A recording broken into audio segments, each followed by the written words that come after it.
Seja muito bem-vindo a mais um episódio aqui do podcast da Barca. Espero que vocês tenham gostado do primeiro episódio, que foi super divertido. Se você não assistiu, corre assistir aqui no canal, que foi com a Lari. Ela é contadora de história. A gente falou sobre negócios, maternidade, liberdade, tempo. A gente falou sobre muita coisa, muita rasgação de seda, que acho que talvez role um pouquinho hoje também, porque hoje eu trouxe uma convidada muito especial.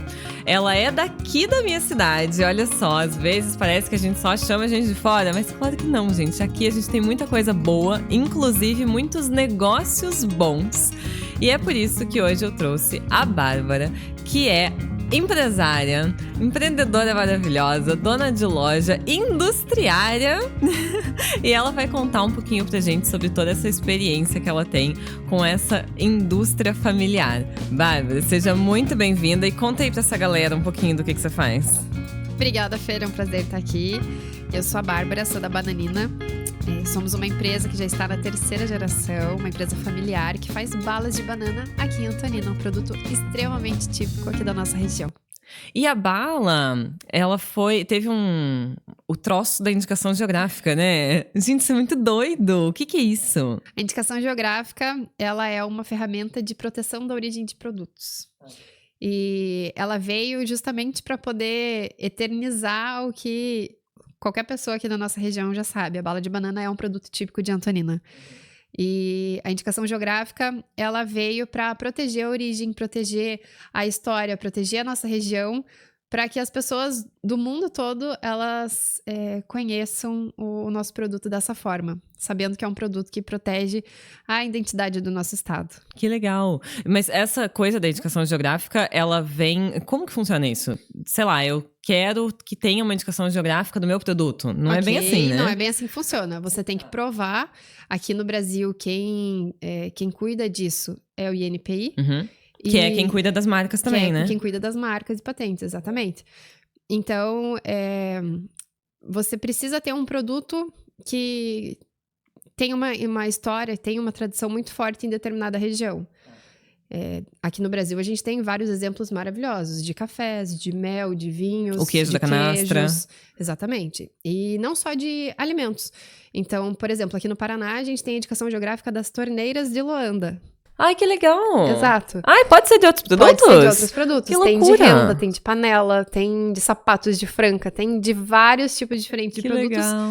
E saiu a primeira indicação geográfica de serviço, que é do barreado aqui do litoral do Paraná, porque é o serviço de servir o barreado. Tá. Então não necessariamente o produto barreado. Porque a pessoa ela não leva o produto para casa. Ela vai no restaurante para consumir o produto no restaurante. Então, entrou como uma indicação geográfica de serviço. Que legal. Aham. Então, tem vários tipos. E se me deixarem, eu vou ficar aqui horas falando sobre isso. Eu acho que não é o principal. É o pessoal entender que toda vez que você encontrar um produto com indicação geográfica, vai ter a certeza que você vai estar consumindo um produto que por trás tem pessoas incríveis, famílias incríveis e uma história assim que está abraçando e respeitando uma região toda. Então a bala de banana, ela tem essa história. Ela tem essa história. E a sua família faz parte dessa história. E a minha família faz parte dessa história. E como que foi isso? A bala de banana, ela chegou aqui em Antonina através do seu Edmundo. Seu Edmundo, ele era um vendedor de doces que morava na região de Guarapuava, aqui no Paraná. E ele era daquele vendedor clássico, isso a gente tá falando década de 70, que tinha um carro, botava um monte de doce no carro e saía percorrendo todo o estado para vender doce. E os clientes do seu Edmundo, eles pediam uma bala que já existia em Santa Catarina, que era diferente da bala que ele tinha. O seu Edmundo, ele vendia uma bala artificial sabor banana, durinha, pode falar marca aqui? Pode. Tipo uma Sete Belo, tá. Sabor banana. E já existia em Santa Catarina um pessoal que estava produzindo uma bala natural, preta, quadradinha, açucarada, macia, e que era muito gostosa. E o pessoal queria isso. O seu Edmundo, ele fala, vou atrás disso. Vai para Santa Catarina, encontra uma fábrica que produz bala de banana e começa, então, a revender, a comercializar esse produto aqui na região. E é um sucesso. E a esposa do seu Edmundo... Ele que começa a fabricar, então? Calma. Tá. Calma, já Não, e chegamos nisso lá. ele pegou da fábrica. Ele pega da fábrica em Santa Catarina e assim... ele começa a vender. Ah, ok. E a esposa do seu Edmundo tinha família em Antonina. E daí ele sabia que aqui na nossa região tinha muita banana. E daí ele pensa, por que não produzir a minha própria bala, já que é tão sucesso assim? E daí ele vem estudar essa possibilidade, ele e o irmão dele, aqui na cidade, para entender se realmente seria possível construir uma fábrica de bala de banana na região. Antonina é a cidade perfeita para a produção de banana, porque ela tem todo o litoral do Paraná, na realidade, né? Ela tem clima propício, sol e chuva, é o que a banana ama. Então, viram que era possível começar esse negócio aqui. Por que não se instalar no local onde tem a matéria-prima em abundância? E daí sai um zum, zum, zum na cidade. Imagina, se Antonina hoje é pequena, imagina naquela época. De que estaria vindo, então, um empresário de fora para construir uma fábrica de bala de banana aqui na cidade. O bafo da cidade. O bafo da cidade. E a cidade, naquela época, já tinha muitas indústrias de conserva de palmito. Palmito Jussara. Sim. E, inclusive, faz parte da nossa história isso também. E daí, todo mundo naquela época já sabia que a qualquer momento o palmito Jussara poderia ser extinto no território do Paraná. E todo mundo teria que ter um plano B. Por que não essa história de bala de banana aí? A gente já... Vamos pensar, o pessoal imaginava, a gente já manja de produzir alguma coisa, por que não produzir bala? E assim é que surge a história das balas aqui na cidade. O seu Edmundo, ele não tinha tanto capital para poder terminar a fábrica tão rápido assim, mas em 80 ele começa a produzir as primeiras balas, produz por algum tempo, e o negócio do seu Edmundo era vender. Ele não curtia tanto produzir. Mas ele chegou a fazer a fábrica. Ele fez a fábrica. Que era onde hoje, você vai saber onde é, que são as ruínas ali do Casarão Macedo, aquele espaço em frente. Em meados de 85, ele queria voltar para a estrada. E o meu avô, ele já tinha uma fábrica de palmito e conserva na cidade. Então, a nossa história, Antonina, ela começa por conta do palmito. E não por conta das balas. E daí surge como uma oportunidade do meu avô trazer a minha família para Antonina, porque meu avô ficava sozinho aqui, a minha avó não conseguiu aguentar o calor da cidade e não morava aqui. E ele traz, então, a família toda para trabalhar, tocar um negócio próprio. Porque ele queria que as filhas dele pudessem ter o seu próprio negócio e não depender de ser funcionário de alguém. Porque ele sabia da dificuldade, que era você, enfim, poder conseguir crescer numa empresa e ele queria dar uma oportunidade melhor do que ele teve para suas filhas. E, assim, em 86, a minha família entra numa fábrica de bala de banana que já existia. Que legal. E daí é que começa a nossa história com as balas. E essa fábrica do seu Edmundo foi a primeira? Não foi a primeira. Não foi a primeira. O seu Edmundo, ele não teve capital para terminar tão rápido assim a montagem da fábrica. E na cidade já tinha outra pessoa que também trabalhava com palmito e que decidiu trocar, então, de ramo e passar a fazer bala de banana. Ai, que legal. E que estão até hoje? Que estão até hoje. Ai, que legal. A gente pode falar que a gente é amiga, a gente é parceira, a gente é colega? Super pode. Então, são as balas Antonina, o palmito Antonina virou balas Antonina e eles continuam até hoje mandando muito bem aí na produção da bala de banana aqui na cidade. Ai, que legal. Que a gente encontra, às vezes, até no mesmo lugar, encontra as duas, né? Que é a da embalagem verde e a da embalagem laranja. Que todo mundo sabe que é da Rafa e da Bárbara. Isso aí. Mas tem toda uma família por trás da Rafa e da Bárbara. É isso aí. Que legal. São empresas familiares, ambas na terceira geração, e que têm histórias muito semelhantes, né? Então, também começamos juntos, começaram com palmito, começaram com os avós. É muito bacana a gente poder dividir isso aqui. E a indicação geográfica, ela vem pra todo mundo, né? Ela porque vem pra todo mundo. Ela vem produto. Pra cidade, na realidade. Tá. Ela vem pro produto que é feito na cidade. Então, se hoje você quiser montar uma fábrica e respeitar todo o caderno de especificações técnicas que a indicação geográfica pede, você pode ter uma bala de banana com indicação geográfica também. Ai, que legal. Exato. Mas no momento, A gente sabe de outras pessoas que já estão se manifestando, querer começar a produzir também para aproveitar. E tá tudo certo, acho que é isso mesmo.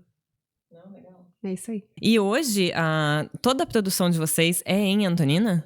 Da produção da bala? Da produção da bala e a produção da banana também? Ou não mais? Não, a bala, ela é produzida, a fábrica é um local só, é produzida 100% aqui. Mas a banana, ela vem de todo o litoral do Paraná. A gente sempre diz... Haja banana, né? Haja banana, é isso aí. Eu sempre falo que a nossa missão, ela é promover o desenvolvimento do litoral do Paraná, promover o desenvolvimento da nossa região. Então, quanto mais famílias puderem fazer parte do processo, melhor pra gente. Eu acho que graça tem a gente subir a escada sozinho. É muito melhor quando tem outras pessoas subindo com a gente.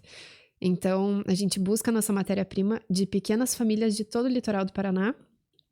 Hoje, quem fornece pra gente são famílias de Guaratuba, Guaraqueçaba e Morretes.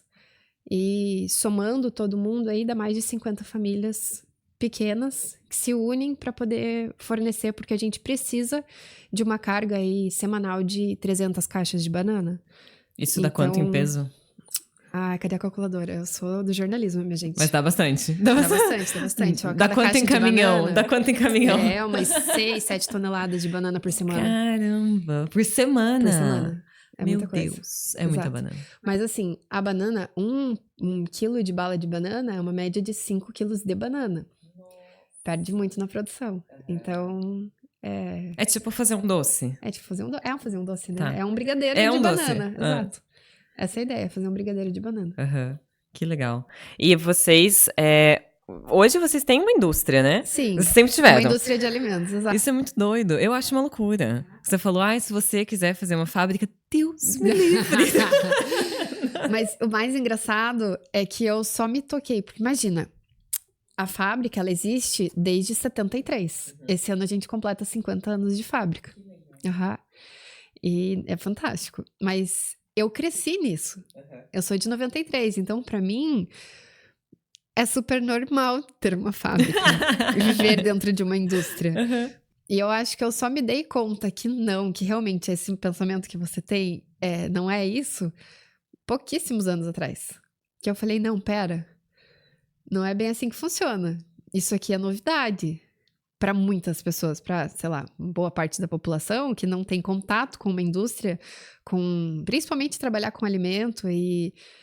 É uma vida muito louca. E aí, a ideia foi tua de deixar as pessoas verem a produção? Não, a minha mãe é maravilhosa, sério. A minha mãe, ela é uma pessoa, assim, que... Eu queria que ela... Minha mãe é sempre a pessoa que dá entrevista, que recebe os grupos, tudo.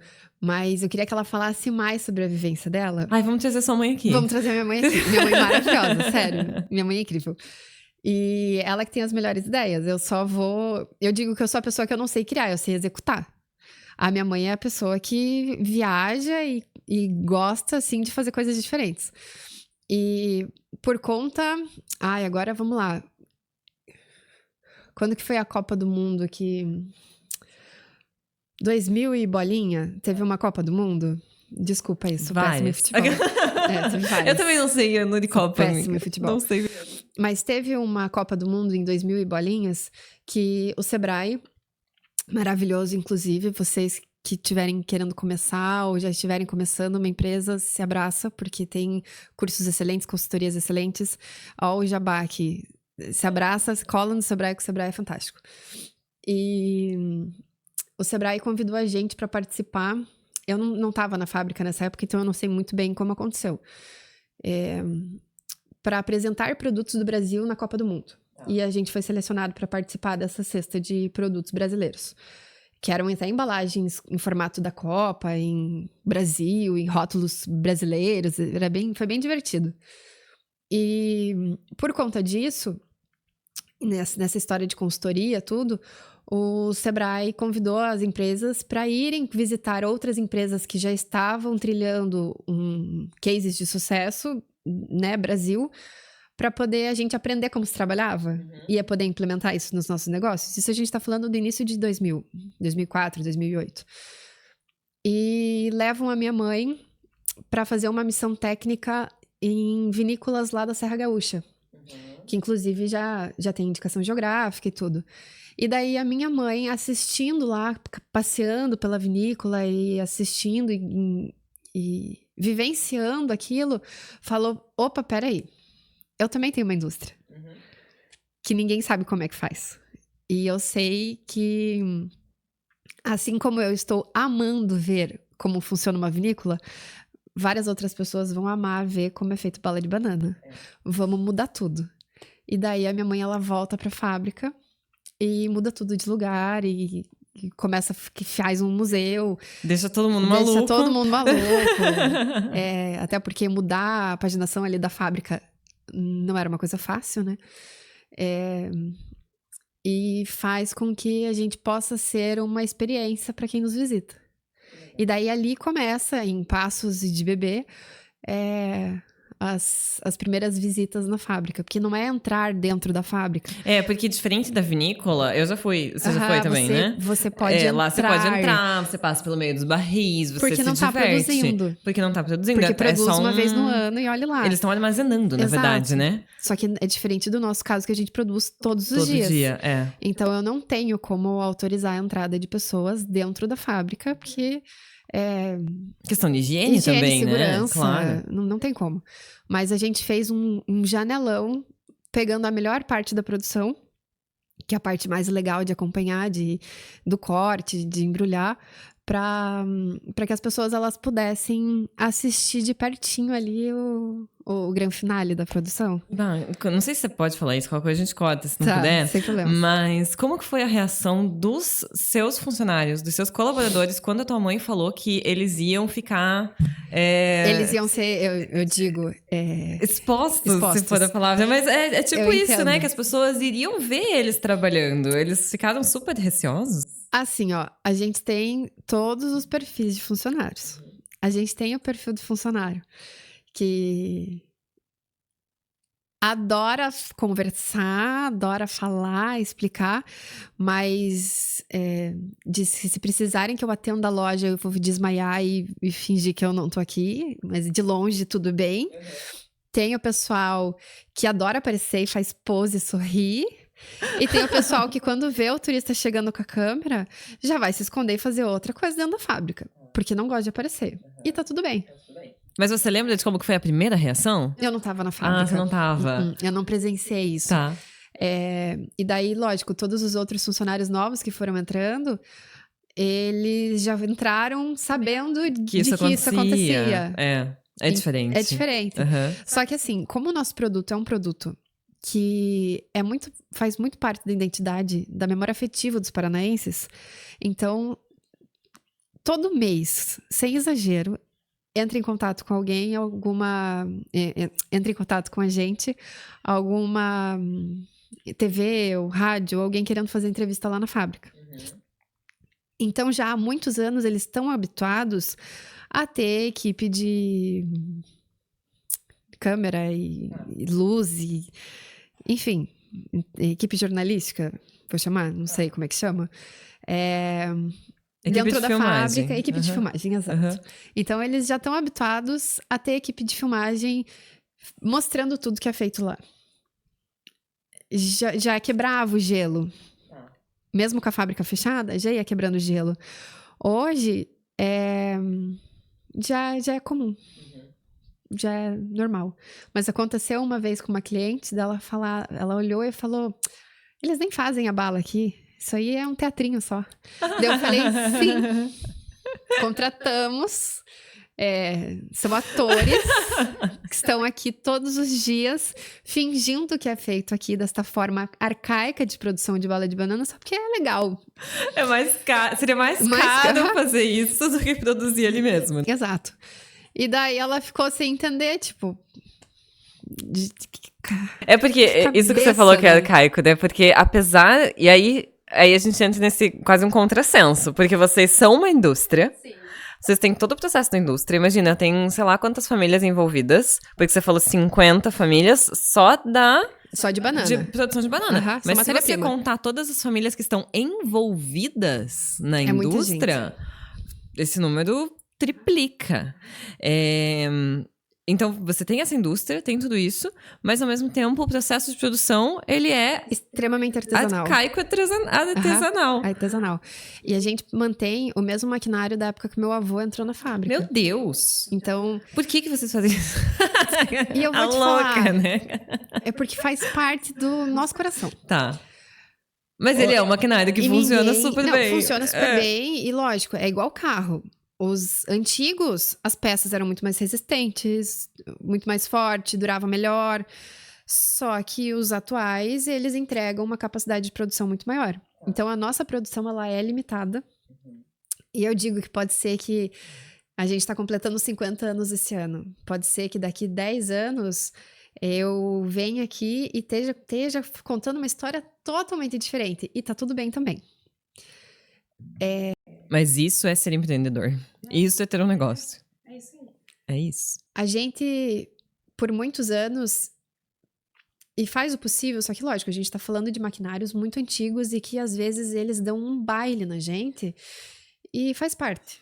Só seu avô sabia consertar? Não, e é uma história bem bacana de contar, que por muitos anos quem ajudou, o meu avô, ele faleceu em 95. A gente fechou a fábrica no primeiro local em 92, mais ou menos. E a minha mãe, ela não teve tanto... Lógico, tinha contato, mas não tanto... Não vivenciou tanto a fábrica com meu avô. E quem apoiou ela e quem deu o maior incentivo e ajudava quando as máquinas estragavam e a comprar peça e insumos foi a segunda geração da Bala Verdinha. Então, é por isso que a gente diz que é muito bacana contar essa história, assim, de concorrência, que é uma parceria. Então, só para o pessoal entender, o prédio onde a gente começou a produzir bala de banana é um prédio que hoje é tombado.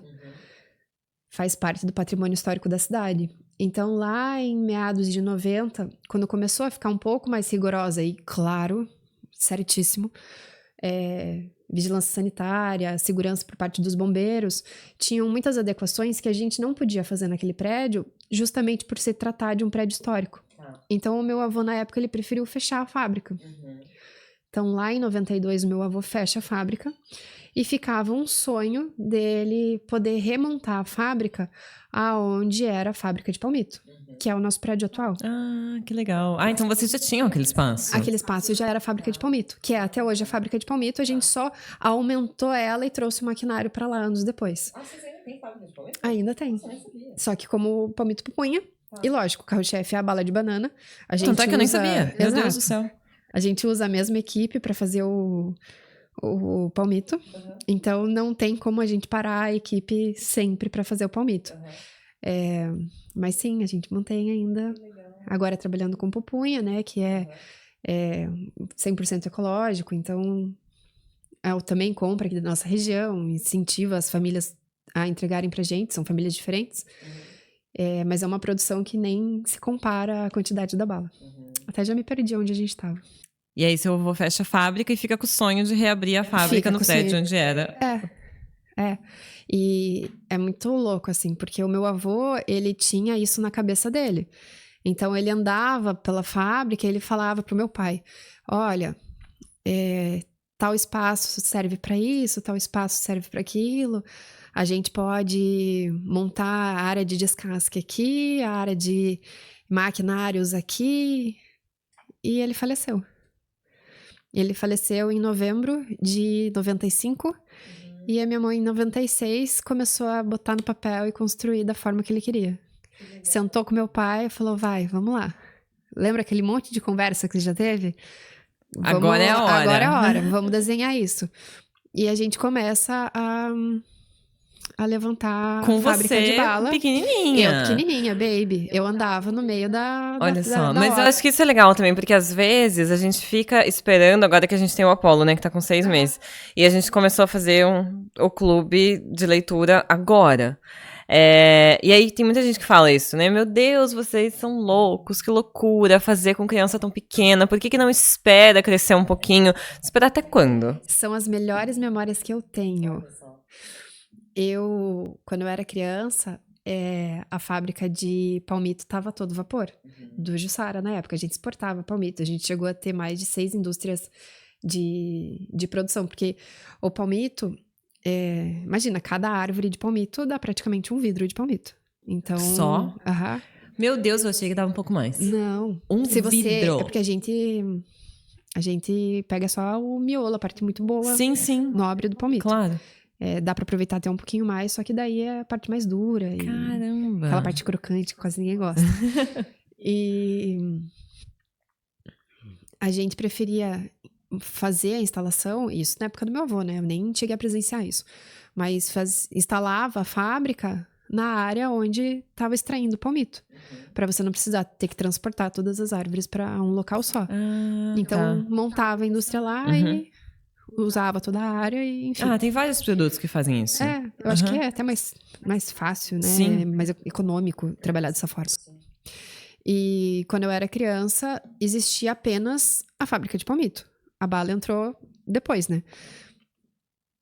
E a fábrica, a mãe, ela terminou de montar a fábrica de bala lá, era 2001, mais ou menos. Eu tenho memória da primeira bala que a minha mãe fez de teste na fábrica. E as caixas de palmito que ficavam no depósito era o meu labirinto. Porque pra mim aquilo lá era, meu Deus, gigantesco, né? Eu tenho memórias incríveis, assim, andando dentro da fábrica. E é isso que eu digo, eu cresci lá dentro. Pra mim é super normal. Normal. Como assim a sua mãe não tem uma fábrica em casa? Eu tenho uma fábrica em casa. Mas eu tenho memórias incríveis. Eu tenho certeza que o Apolo também vai ter memórias incríveis com os livros. Sim. Mas e essa questão de não esperar, ela tem as suas... Eu acho que tem muita vantagem. Não que não seja um perrengue. Que eu tenho certeza, que aí a sua mãe pode contar essa parte. Sempre vai ser. Exatamente. É aí que eu ia chegar. Independente de quanto tempo você espera. Não que não seja um perrengue, mas sempre vai ser. É bem isso. E eu acho que talvez quando você quando você tá nesse momento de ter um filho pequeno, eu acho que dá mais gás ainda, sabia? É porque você tem Pra quem deixar? Não, acho que você tem um ser que depende de você. Não é só por ter... Precisa. Não pensando no futuro, pensando no agora mesmo. Não só por ter porque eles vão ficar com tudo no futuro. Não, agora. Agora eles dependem da gente. Tem que dar certo? É isso. Acho que é uma responsabilidade, assim, muito louco. Mas... E aí você cresceu em toda essa indústria. Sim. Eu acho uma loucura. Sim. Divertidíssimo. Mas a gente Olha também... o trabalho infantil aí. Eu amava ajudar a rotular as latas. E sua mãe deixava? Deixava os funcionários malucos, meu Deus do céu.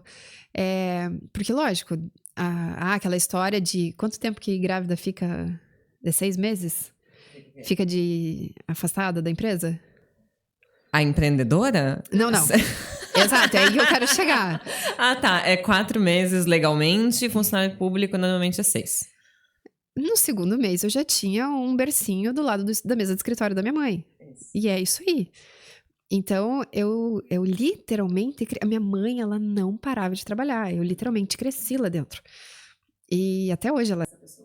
E assim, eu sempre falo, não romantizando essa realidade, mas essa é a nossa realidade. É a nossa realidade, é a realidade de todas as empreendedoras. Exatamente. Desse país. Exatamente. Melhor, do mundo. Com certeza. E nem todo mundo consegue se desligar. Na época, quando eu era bebezinho, ainda tinha o meu avô que tocava tudo. Mas fazia parte do dia a dia da minha mãe aquilo. Eu acho que a minha mãe não saberia ser a pessoa só da maternidade. Isso você pode perguntar pra ela um dia. Não sei. E, cara, são as melhores lembranças. Eu lembro de eu estar sempre no escritório e a minha vida era movida à vida da fábrica, assim. Então, eu tenho excelentes memórias lá dentro. E você teve essa família de empreendedores. Você sempre viu isso ser uma realidade na sua família? Eu sempre vi. Eu sempre vi. Mas não é a nossa... Não é a realidade da minha família. Da família inteira, Da sim. família inteira, exato. Eu sempre vi. O meu avô, ele começou a empreender quando ele chegou em Antonina. O meu avô, ele veio do Rio Grande do Sul, conheceu a minha avó em Santa Catarina, teve as filhas em Santa Catarina. E ele veio morar em Curitiba Isso a gente tá falando aí anos 60, 50. Tenho memória não tão boa com essas datas. Para procurar melhores condições de vida para a família. Minha família é muito humilde. E o meu avô, ele começou a trabalhar fazendo um frete de motorista, não lembro exatamente o que ele estava transportando, mas de Curitiba para Antonina, para um rapaz que tinha uma fábrica de palmito. Então ele conhece essa rotina, essa vida dessa forma. Então ele vem para Antonina, ele se dá bem com esse dono dessa empresa, dessa fábrica, ele chama ele para ser motorista da fábrica, e daí ele começa a trabalhar na fábrica.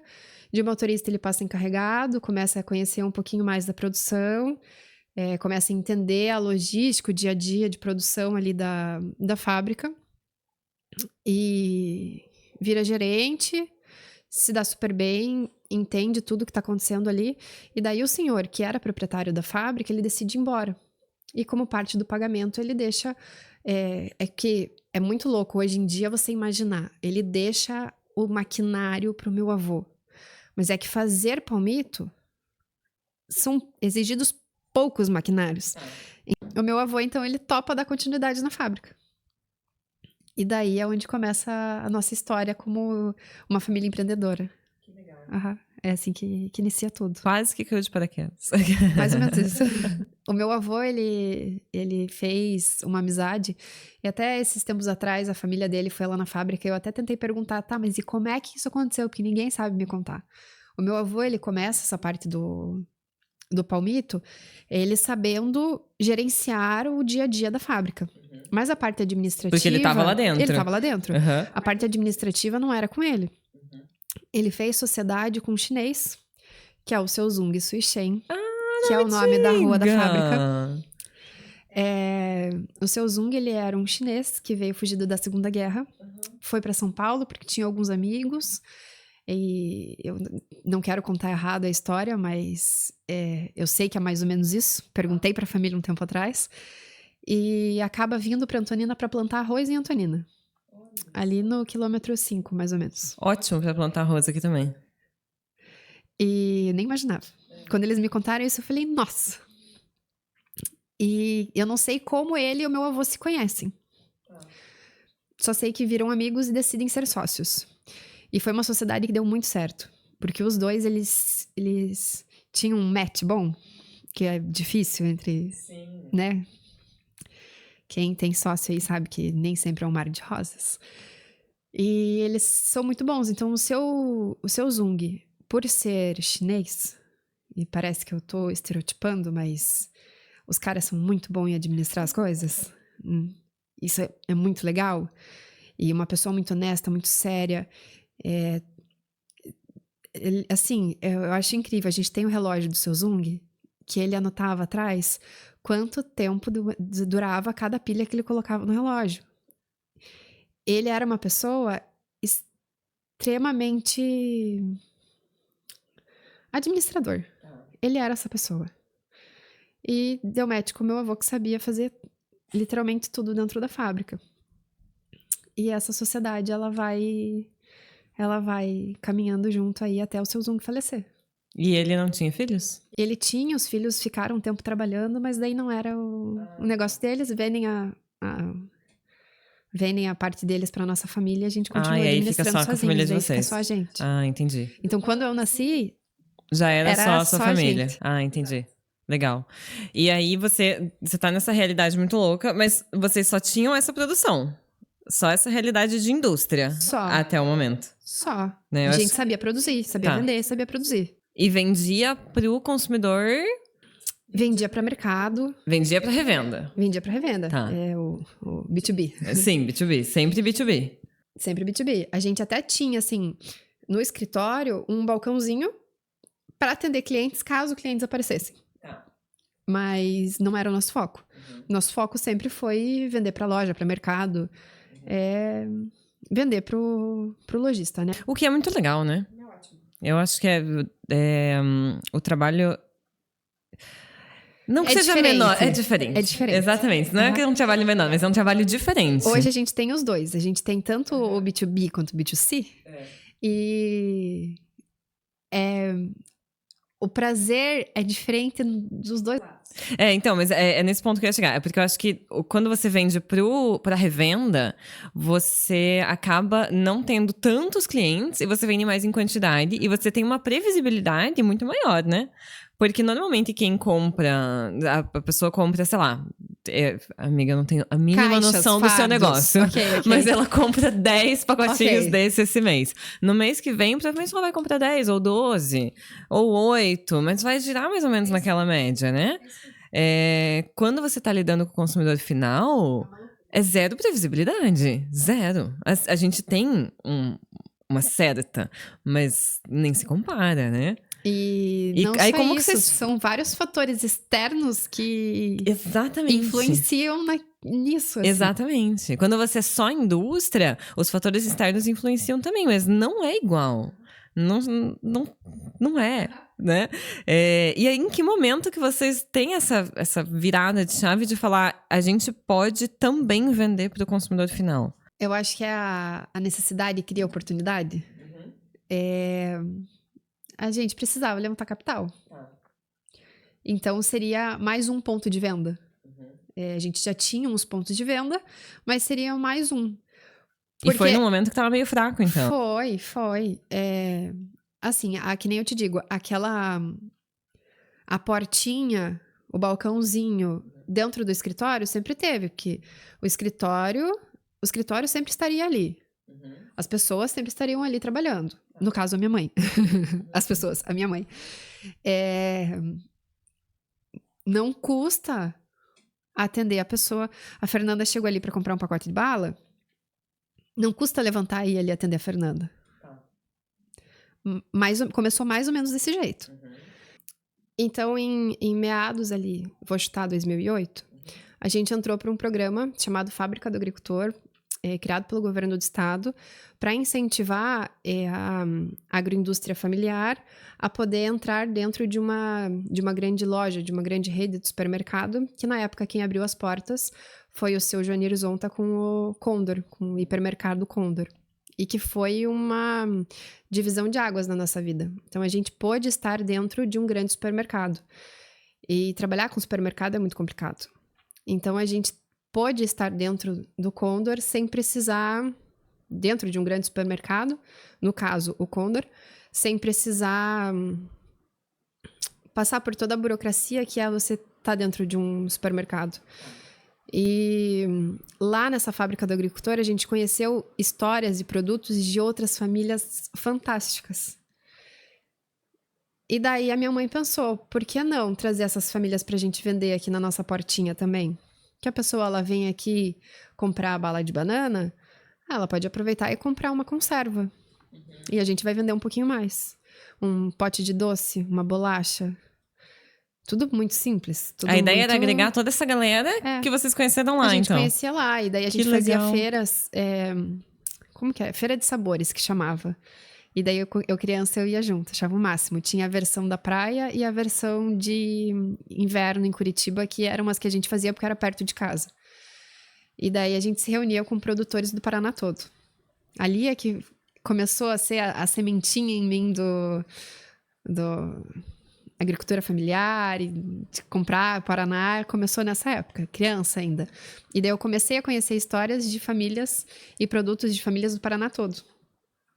E os que a gente tinha mais contato, a gente selecionava. Então a gente já vendeu de tudo lá na loja, mas lógico, era literalmente uma portinha. Você não chegou a conhecer? Não. Era uma portinha. Então não tinha espaço, não era uma loja. Era um escritório que tinha um balcãozinho que vendia umas coisinhas ali. E é isso. Não era nem uma vendinha, uma mercearia, não era nada, era bem simples. E o palmito o Jussara, no caso, foi declarado extinto no território paranaense, né? Não podia mais cortar. E ameaçado de extinção. Tô ameaçado de extinção. E daí todo espaço que a gente tinha dentro da fábrica, do dia pra noite, ficou vazio.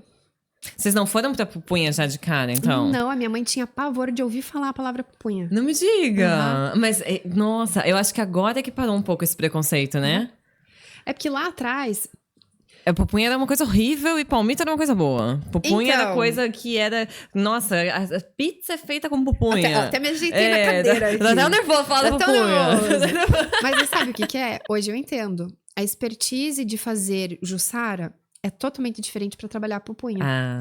E daí, quem só trocou o colchão mole por mignon, Tá, ou o contrário, não soube preparar, Uhum.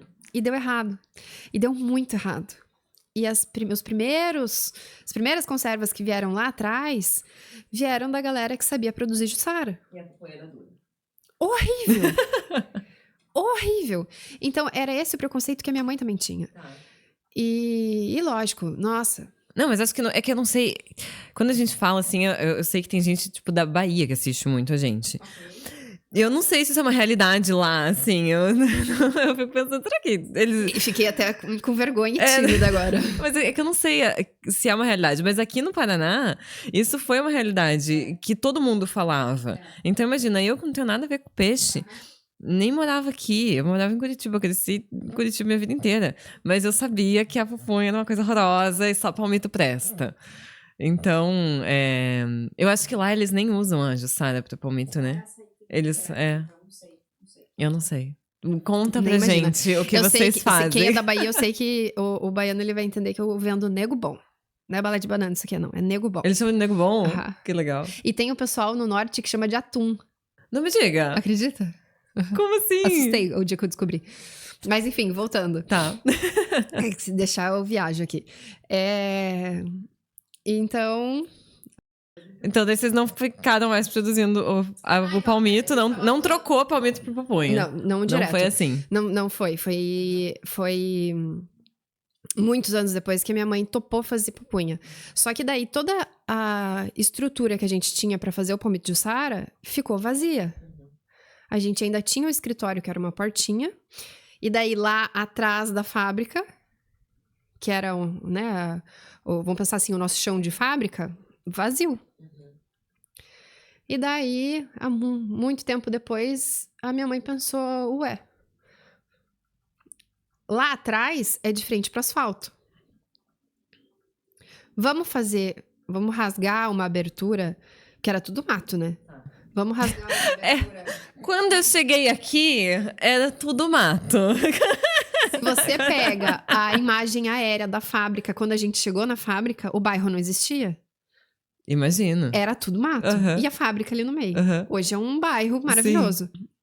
Então, a gente se muda pra parte de trás da fábrica, que hoje é a loja, que é a frente da fábrica, que é a fachada da fábrica, de frente para asfalto, um ponto maravilhoso, incrível, que se eu contar para as pessoas que aquilo lá nunca foi cogitado ser uma loja um dia, as pessoas vão falar, você tá doida? Aquela é da parte de trás da fábrica. Eu estou chocada. Era os fundos. Era onde carregava a caixa, era tipo o depósito. Sim, porque é de frente pro asfalto, é óbvio. Exato. Cara, e daí lá loucura. os fundos era a entrada, frente, enfim. Olha totalmente só. diferente. Eu nunca vi essa entrada, então. Não. Olha só. Não. Hoje é um depósito. Que loucura. Uhum. Na verdade, vocês trocaram. Daí a gente trocou. E daí, aos poucos, foi começando a ser uma loja. Nessa época, eu não trabalhava na fábrica, eu não estava na fábrica. Estava quase me preparando para ir embora para Curitiba, porque daí tem isso, né? As pessoas, eu não sei em qual momento você vai chegar a perguntar isso, mas em que momento eu virei a pessoa que trabalha na fábrica? Exato. Porque eu acho que essa questão de ser empresa familiar tem isso também. É muito legal, é muito bacana. Por exemplo, hoje a Cássia, ela tem 16. Ela tá na fase que ela ama a livraria. Então, a livraria é dela, sabe? Ela quer que a livraria seja dela. Mas eu tenho certeza que vai chegar um momento que ela vai odiar a livraria. E eu não sei se odiar, mas ela não vai querer a livraria. Porque eu acho que pelo menos todo mundo que eu conheço que foi filho de empreendedor assim. Passou por esse momento. A minha mãe e meu avô chegaram a brigar e ela foi embora. E depois, anos depois, é que minha mãe voltou a trabalhar na fábrica. Então, todo mundo passa por isso, eu acho. Passa por isso, né? Só que, justamente pela minha mãe já ter passado por isso, ela me criou diferente. É aquela coisa, eu cresci dentro da fábrica, mas aquele lá era o trabalho da minha mãe. E ponto. Quando eu fui começando a ficar um pouquinho mais, aí 12, 13 anos, que daí eu já não precisava mais ir pra fábrica, né? A minha mãe falava, estuda, que um dia você vai embora. Quando chegar a idade de morar em Curitiba, você vai morar em Curitiba e você vai estudar, e você vai trabalhar, e você vai ter uma carreira, você vai ter uma família, você vai ter a sua casa, os seus filhos, a sua vida, e eu vou continuar trabalhando aqui até onde o vento me levar. Mas você tinha essa consciência, tipo, essa é a empresa da minha família? Ou você foi ter essa consciência bem depois? Não, eu entendia, assim. Entendi Eu isso, entendia tá. exatamente isso.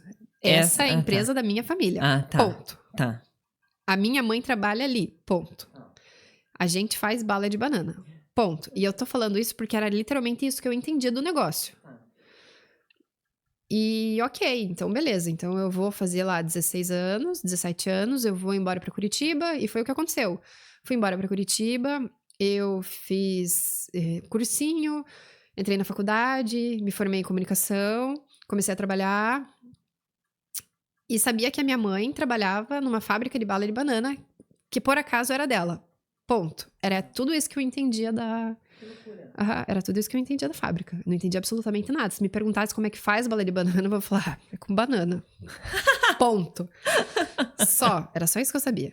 Não tinha noção de processo, de... Então você nem tinha esse sonho, tipo, que a Cassie tem de, um dia isso aqui vai ser meu. Sabe, tipo Rei Leão, assim? Onde a vista alcança. Não. Hoje eu tenho. Naquela época, não. Não tinha. É muito curioso, porque eu lembro perfeitamente, feira de ciências, não era nem feira de ciências, era feira do trabalho, segundo, acho que, sei lá, não sei como é que chama hoje, mas na minha época era a segunda série do ensino fundamental, teve uma feira de profissões que a gente tinha que ir vestido do que a gente queria ser quando crescer, que é horrível fazer isso com uma criança, mas tudo bem. Eu fui vestida de administradora de empresas. Olha só. Mas eu não fui criada pra ser isso. É porque eu queria ser minha mãe. Tá. Eu queria ser minha mãe. Mas eu não sabia o que minha mãe fazia. Eu queria atender telefone e anotar recados. Era isso que eu queria fazer. Eu achava o máximo a minha mãe. E daí corta pra eu ir embora. E eu tava muito bem em Curitiba. Tava começando a trabalhar, tava legal, tava me sustentando, tava maneiro. Isso a gente tá falando aí de uma... Eu chamo de adolescente, mas passou do 18, mas eu ainda considero adolescente. De 19 anos. Pagando as contas e vivendo feliz. Só que aquela coisinha do empreendedorismo que já me... né? Queria vender as coisas pros amigos. Você trabalhava pros outros. Trabalhava pros outros. Pros outros. Mas eu curtia ali ganhar uma graninha extra vendendo umas coisinhas. E, cara, não tinha crise. Eu ganhava grana pra pagar a faculdade, conseguir bolsa na faculdade, panfletava no sinaleiro, sempre tava na porta dos lugares entregando papel e eu achava o máximo, porque, cara, eu me virava com 19 anos. Eu acho isso incrível. Inclusive, recomendo que todas as pessoas do mundo façam isso. Aquela história da água bater na bunda, a água não precisou bater na bunda. Eu sempre curti trabalhar. Daí você veio da capital com essas ideias muito loucas das capitais. Acho que todo filho de empreendedor já deve ter passado por isso. Vem pra revolucionar. E aí a sua mãe aceitou? Queria que você fosse embora agora. Não também. Isso. Mas é que assim, a minha mãe, ela tava amando me ter por perto. E então sim, você é filha única, né? Eu sou filha única. Eu também, sei como é. Então a minha mãe, ela tava amando aquela experiência de poder falar, meu Deus, a minha filha se interessou pelo meu trabalho. Não posso perder isso. E daí eu queria mudar as coisas, e ela queria falar não, falava, mas daí ela meio que cedia, porque ela falava, não, se eu falar que não, ela vai embora. Então, mais ou menos foi essa montanha-russa, assim, de... Foi quase uma troca. Uma troca, exato. Tipo, ok, você quer fazer as coisas, eu não quero deixar, mas se eu não deixar, você vai embora. E eu não quero que você vá embora, então eu vou ter que deixar. E foi essa... Como é que fala quando como é que é o nome disso? Chantagem? Tá. Justo.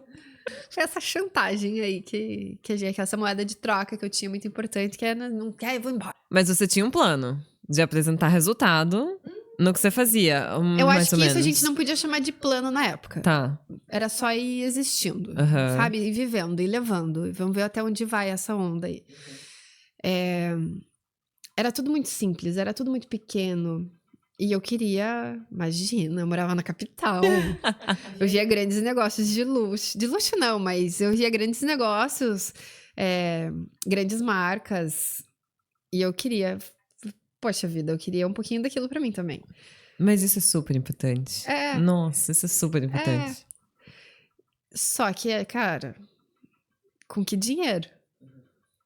Como que a gente vai fazer isso? Não é fácil, assim. E a gente foi de pouco aos poucos, de pouco em pouco, de pouco em pouco. E daí, com essa história das pessoas poderem conhecer a fábrica e ir lá e assistir, o movimento foi aumentando, até que a gente entendeu que o nosso caminho seria investir em turismo. Porque as pessoas aqui da nossa região já sabem que a gente faz bala de banana e que ali é uma fábrica. Mas a gente tinha que abraçar pessoas de outras regiões também. Da E a mesma nossa forma- cidade é turística. Da mesma forma que as pessoas viajam até o Rio Grande do Sul para pisar dentro de uma vinícola, por que não Dentro as de pessoas um trem? virem até aqui para conhecer a fábrica?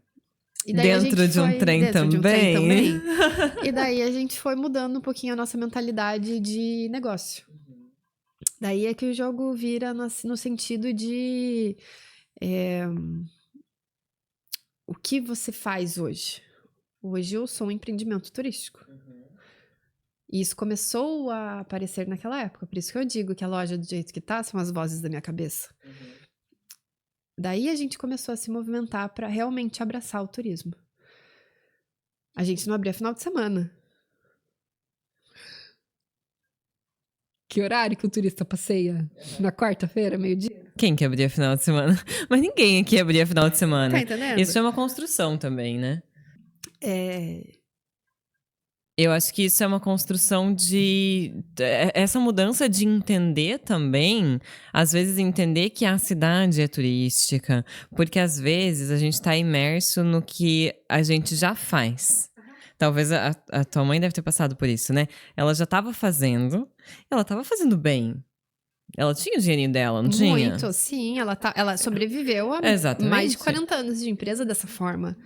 Ela criou você, né? Não é isso que ela também tem, ela já deve ter Exato, falado ela isso pra me você. deu a oportunidade. Exato, ela Eu me deu a criei oportunidade. você com isso aqui, eu sei o que eu tô fazendo. Eu sei o que eu tô fazendo. É. Eu sei o que eu tô fazendo é a frase, eu acho que podia estar num quadro. Eu sei o que eu tô fazendo. sei o que eu tô Confia fazendo. em mim. Confia em mim, eu sei o que eu tô fazendo. Mas é uma ótima frase. E ela sabe o que ela tá fazendo. Aham. Ela realmente sabe. Mas aí você mudar essa visão sobre um todo é uma coisa difícil. É difícil pra gente também.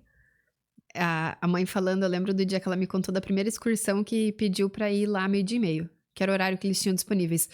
Daí perguntaram, né, pra ela. Ela falou, essa hora eu tô almoçando. Isso é o horário de querer visitar uma empresa? Esse horário eu almoço. Não, mas é o único horário que a gente tem livre. Não, então não venham. Daí ela Tô falou, brincando. tá. Com a vontade de falar, então não venham, com Aham. certeza. Mas ela falou, tá, eu quero que vocês venham, então... Ok, vai ser no horário do almoço. E daí foi começando a aparecer várias pessoas que queriam ir no horário do almoço, Horário do porque era o horário almoço. que tinha livre. E daí não fechou mais pro almoço. Daí Olha começou a não só. fechar mais pro almoço. Essa história de fechar meio-dia, ir pra casa, fazer almoço, botar a filha na escola e voltar a trabalhar, acabou. E eu acho que às vezes também as pessoas não têm noção de como a mudança acontece de forma rápida. Porque hoje, aqui na cidade, as coisas não fecham mais de almoço. A maioria. As lojas não fecham mais. Aham, a maioria. Então, as lojas não fecham mais para almoço e nem final de semana. Inclusive, o domingo ainda é uma questão, né? Mas ainda... Fortíssimo. O domingo ainda é uma questão, mas tudo bem. Eu não vejo um problema nisso também. Eu acho que tem uma questão cultural e tá tudo certo. Mas quando eu cheguei aqui, Porque eu não sou daqui. Quando eu cheguei aqui em 2015, talvez, acho que foi 2015, 2014. Não, acho que foi 2014 que eu cheguei aqui, tudo fechava para almoço. Tudo fechava para almoço. Eu ficava horrorizada. E aí, eu lembro que pessoas daqui falavam para mim, se deixar os restaurantes fecham para almoço. Até hoje tem gente que ainda fala. Mas hoje não faz mais sentido.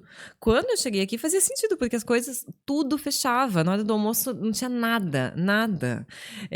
E final de semana também. E eu lembro que até o mercado, como mudou de 2014 pra Funciona de agora. noite. O mercado funciona de noite, o mercado tem coisas com marca. Sabe, é engraçado. E às vezes eu fico meio assim de falar isso em vídeo, em podcast e tal, porque às vezes, como eu não sou daqui, às vezes parece assim, alguém, e a pessoa de fora, olha lá, a Fernanda falando. Não, mas eu acho muito legal e é legal ver como mudou, sabe?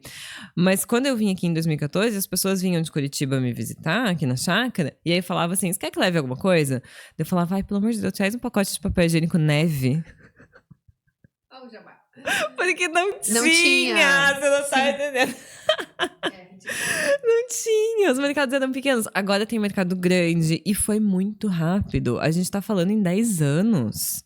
Em 10 anos que é outro lugar, é outra cidade. Nem isso, né? Se você parar pra pensar, não é nem 10 ainda. Não é nem 10. Não é nem 10 anos. E o pessoal exatamente. conseguiu se estruturar. E é muito bacana de ver isso acontecer E tá sendo acompanhar lindo, a evolução da cidade. Incrível, assim. É uma coisa muito bonita de ver. Então, quando eu falo, eu não tô falando mal, muito pelo contrário. Eu acho muito bonito. Muito bonito. Mas eu acho que todo negócio, ele tem essa transição. Nenhum negócio nasce pronto.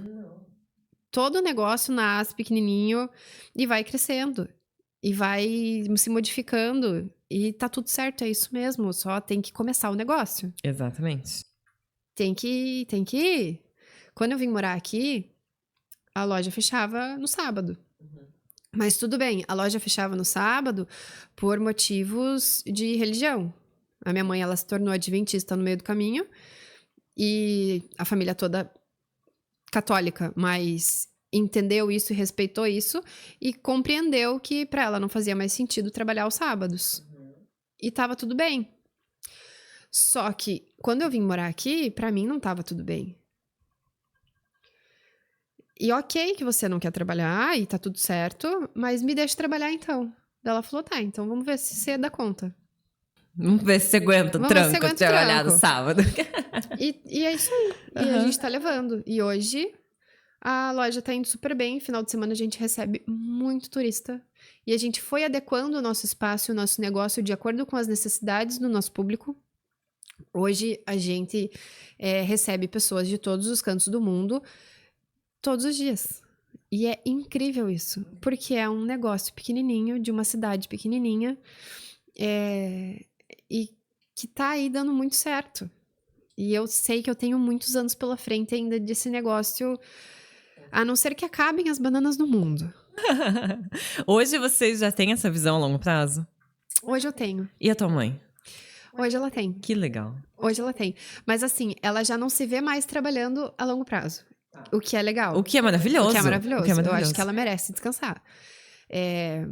E ela sempre fala, às vezes a gente vê assim, a gente viaja e vê uns negócios que tá a idosinha trabalhando ainda, ela fala assim, um dia eu virar essa pessoa, por favor, me aposente.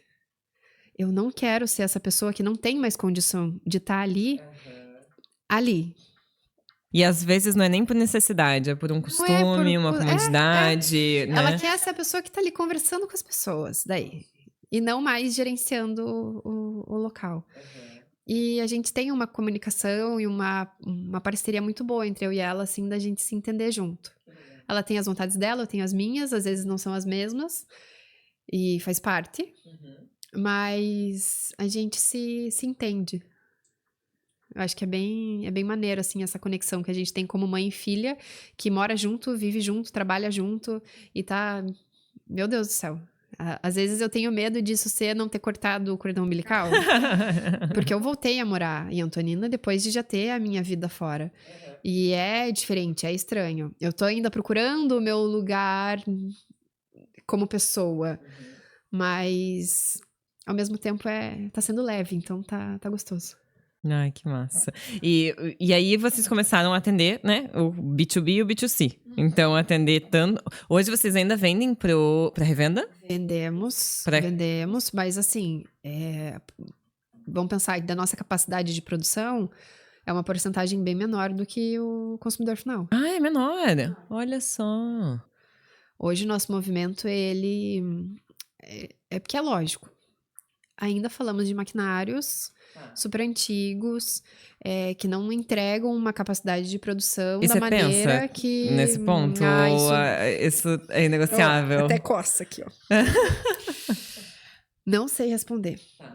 Porque tem a demanda.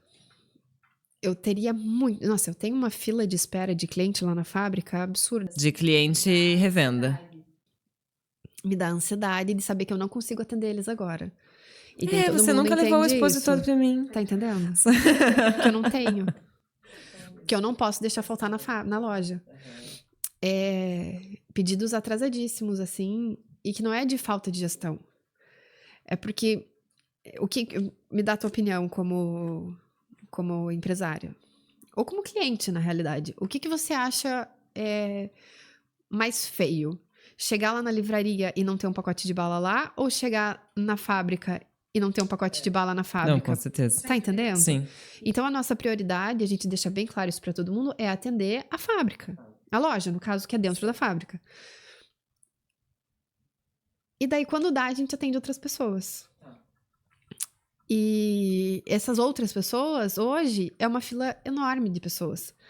Fantástico, porque o produto foi crescendo, as pessoas querem, os clientes pedem, e a gente não dá conta. Então eu fico pensando, até onde vale a pena a gente abraçar realmente o artesanal? Não, mas calma. Faz parte da minha essência, faz parte da minha forma, do meu saber fazer, da minha forma de produzir. O negócio, ele dá certo desse Mas jeito. ele deixa de ser artesanal? Deixa. Com um maquinário novo? Deixa. Deixa de ser artesanal? Deixa, porque o cuidado vai ser diferente.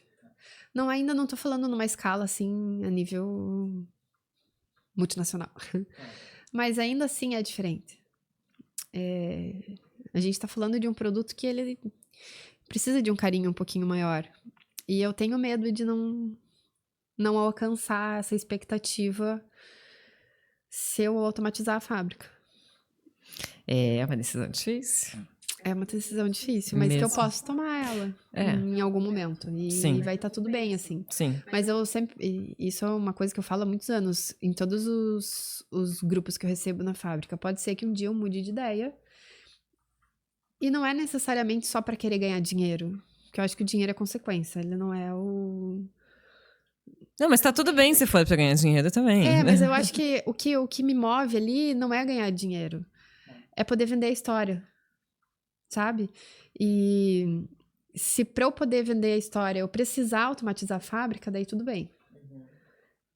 Mas enquanto eu puder fazer da maneira que eu faço, que nem diz a minha mãe, a gente tá no nosso ponto de equilíbrio. Se for pra automatizar a fábrica, a gente vai ter que estar pensando em muitos anos à frente. E não sei se a gente vai chegar lá um dia. A gente tá crescendo. Pode ser que precise. Não sei responder.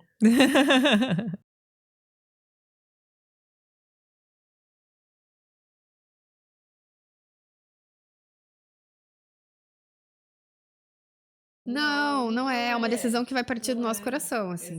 E parece...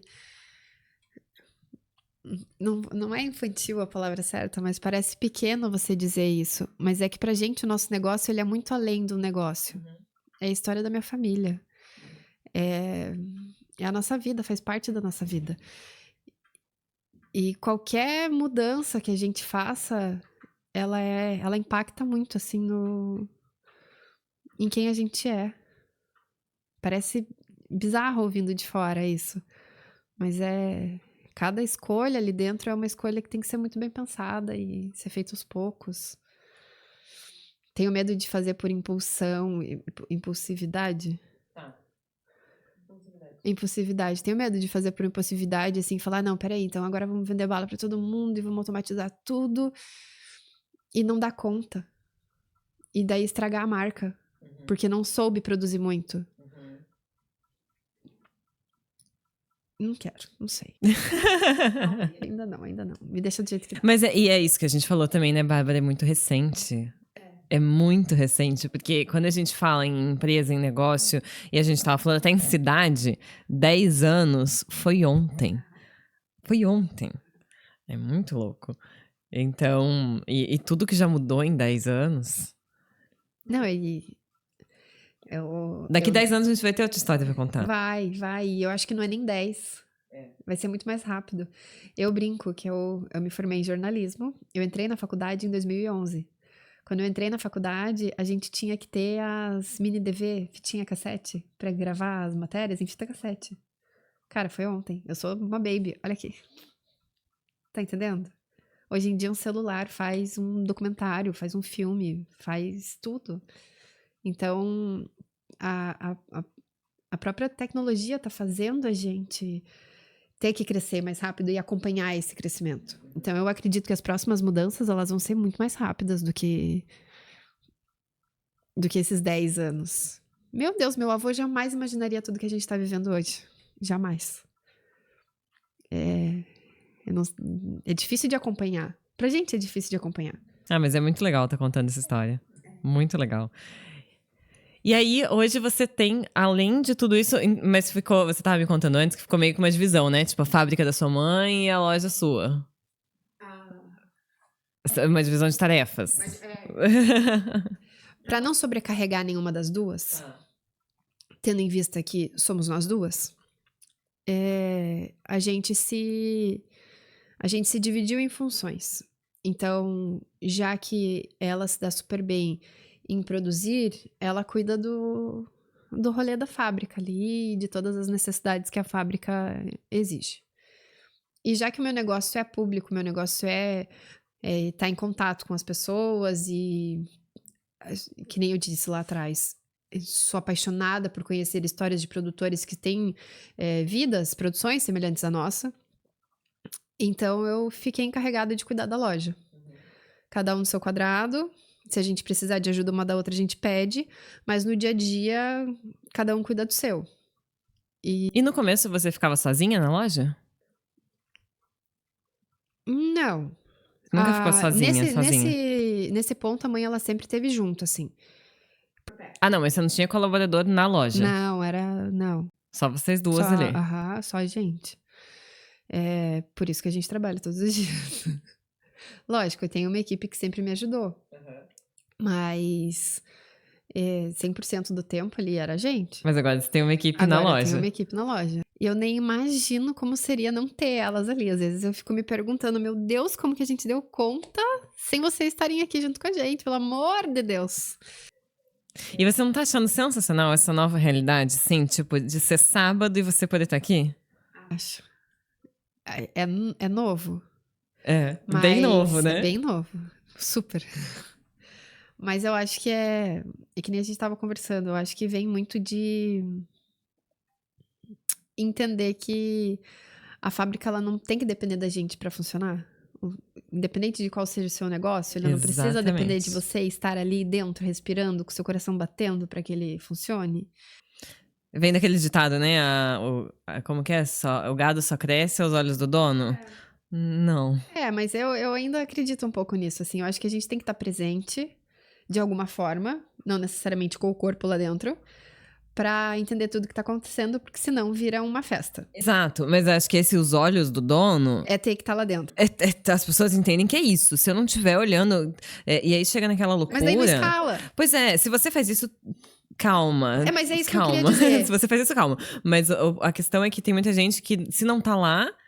Não funciona. Não funciona. E se precisa sair por meia hora, eu já vi gente que faz isso, que precisa sair, sei lá, meia hora, uma hora, fica o tempo todo na câmera, olhando o tempo inteiro. Essa uma hora. Gente, calma. Né? E isso é surtante. Não tem condição de trabalhar dessa forma. A gente tá falando de uma empresa familiar, tá? Que tem anos de vida, mas que tá se descobrindo aos poucos. A gente ainda tá entendendo como é que funcionam as coisas. Quando começou a pandemia, foi uma lição, assim, de vida pra empresa. Eu e a minha mãe, a gente pegou Covid em dezembro. A gente tem a edição de bala de banana especial de Natal, que é a Sabor Panetone, que a gente só faz no Natal. A gente só produz ela em dezembro. Eu peguei Covid na última semana de novembro. E daí, isolamento, eu e ela. Daí ela, óbvio, passei pra ela. E a gente fechou a loja. Dezembro.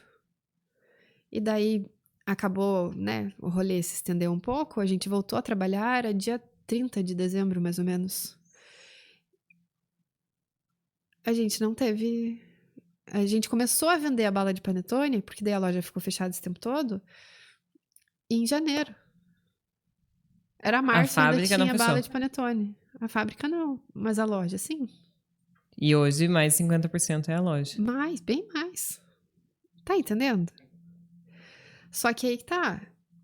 É por isso que eu digo que é passos de bebê e a gente foi indo de acordo com a nossa realidade. Sim. Porque eu tive muito medo, assim, de dar um passo maior que a perna. De entender o que a gente podia e o que a gente não podia. E daí a gente entendeu que o nosso negócio, ele precisa existir, independente da gente estar lá dentro ou não. Que não... Lógico, a gente estava falando de uma pandemia que ninguém esperava e as pessoas, elas foram aprendendo a existir conforme foram passando os dias, assim. Então, foi muito pesado, mas isso fez cair em várias fichas de que a gente precisa confiar mais nas pessoas que estão ao nosso redor e colocar mais pessoas para nos ajudarem, porque a gente não é um povo, a gente não faz tudo sozinho. E é necessário montar uma equipe, ter uma equipe forte que saiba dar conta de tudo sem a gente precisar estar lá dentro. Hoje a gente entende isso. Por muitos anos a gente achava que só nós duas era suficiente. E não é, né? E isso de delegar também é uma coisa que é o que permite você crescer, né? Se você não tivesse toda essa galera, não tivesse hoje uma equipe, também não tem nem como crescer a empresa. A não ser que você trabalhe 100% do tempo atrás de um computador. E ainda assim, eu acho que quando tudo depende de você, cara, você é uma pessoa, é um ser humano. No começo essa é a realidade, essa é a né? realidade e tá tudo certo. Exato. Eu acho que todo mundo... É isso que eu digo, a gente tem que se permitir a viver todo o processo. Todo mundo vai passar por tudo. Até quem chegou lá em cima, talvez você só conheça a história da parte de cima. Mas essa pessoa, ela começou de alguma forma. Por isso que eu gosto de trazer as biografias pro clube. A minha ideia é justamente essa. Esses dias me perguntaram como que eu fiz a curadoria dos livros do clube. E é pensando assim, então alguns livros são de desenvolvimento pessoal, tipo Os Segredos da Mente Milionária, porque eu acho super importante você se desenvolver como empreendedor. Necessário. Mas tem algumas biografias. Inclusive a primeira foi da Amazon e a segunda vai ser de uma mulher. Que não foi fácil achar. E não quero falar. Curiosa, mas okay. É maravilhosa. Sem spoiler. Enfim, mas a biografia eu acho que é legal por isso, assim. Porque aí tem gente que fala, mas a história da Amazon tá muito longe da gente, porque ele começou com um empréstimo dos pais de $100 mil. Não é tão longe assim. Será que você com $100 mil faria o que o cara fez? Né? Não é bem assim, porque às vezes a gente acha que ele é um super privilegiado porque teve isso. Não, ele é um privilegiado, ele é, em vários pontos, mas isso não tira toda a capacidade que ele teve e todo o brilhantismo dele.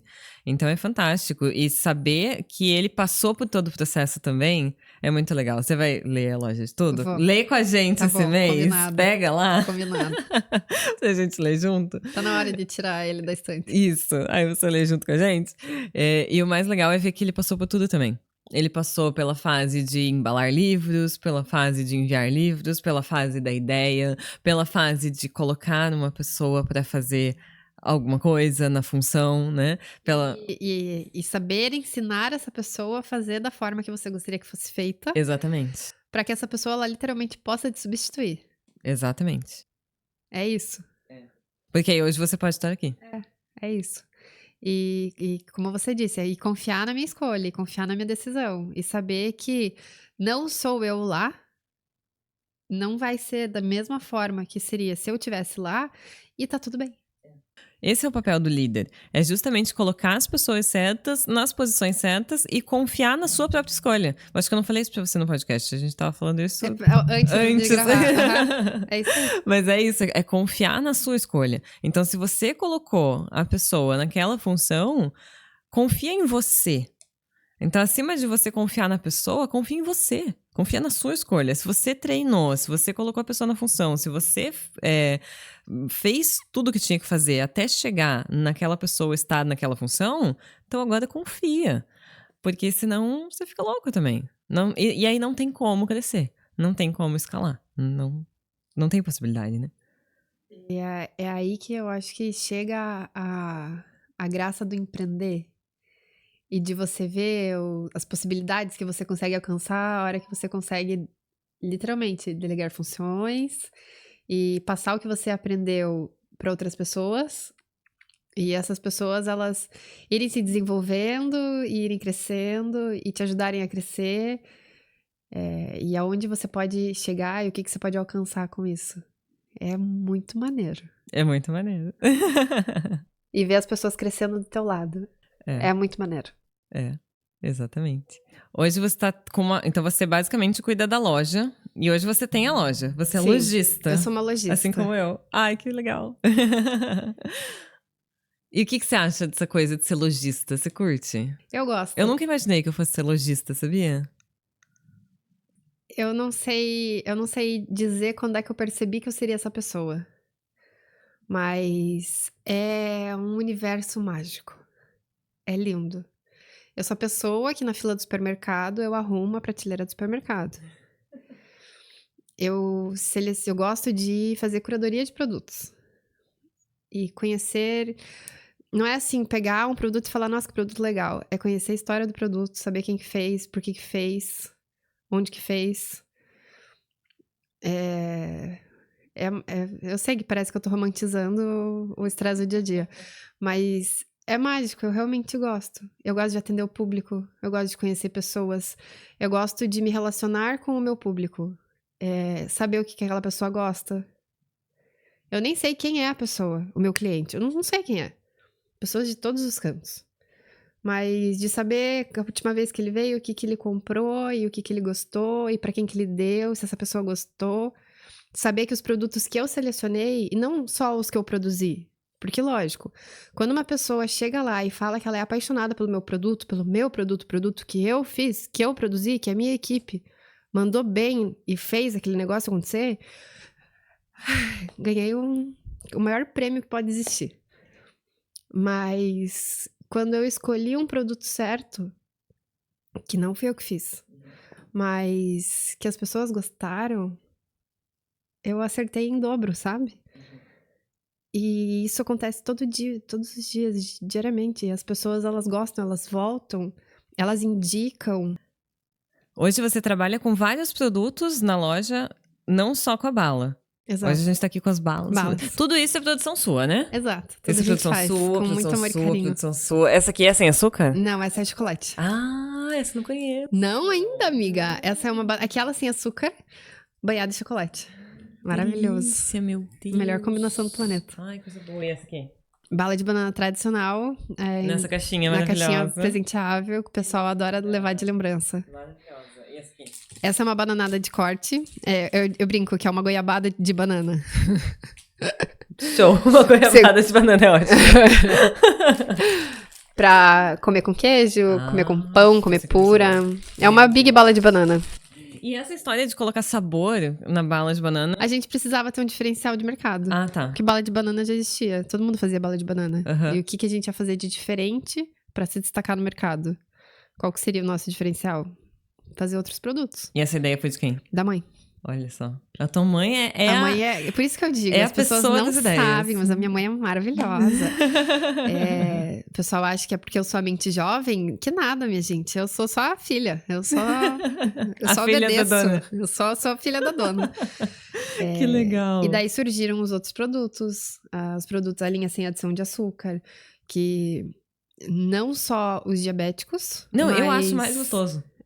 o público que não consome açúcar está crescendo cada vez mais. Então, a gente tem que ter esse olhar com carinho para esse público também. É porque a Paulo não consome açúcar. A Paulo não consome açúcar, né? Justo. Ele é um, recém-nascido, nem pode. Pois é. Mas não se recomenda o açúcar até os 2 anos. Mas é engraçado porque hoje a gente já entende que assim, não se recomenda açúcar até os 2 anos, mas daí fez 2 anos, não é assim, enfia a criança no pote de açúcar, assim, né? Na verdade, se a gente mantém uma dieta sem açúcar e por causa dele...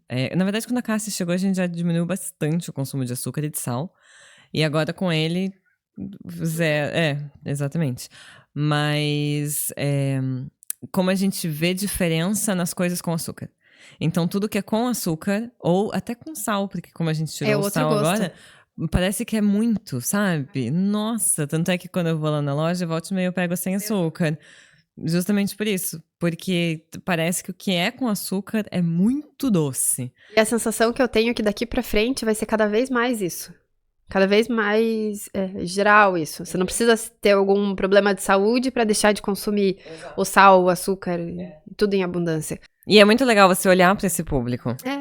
A nossa bala mesmo, a com açúcar, há alguns anos atrás, a gente reduziu mais de 36% Nossa. a quantidade de açúcar. Parece pouco, mas dá uma diferença muito grande.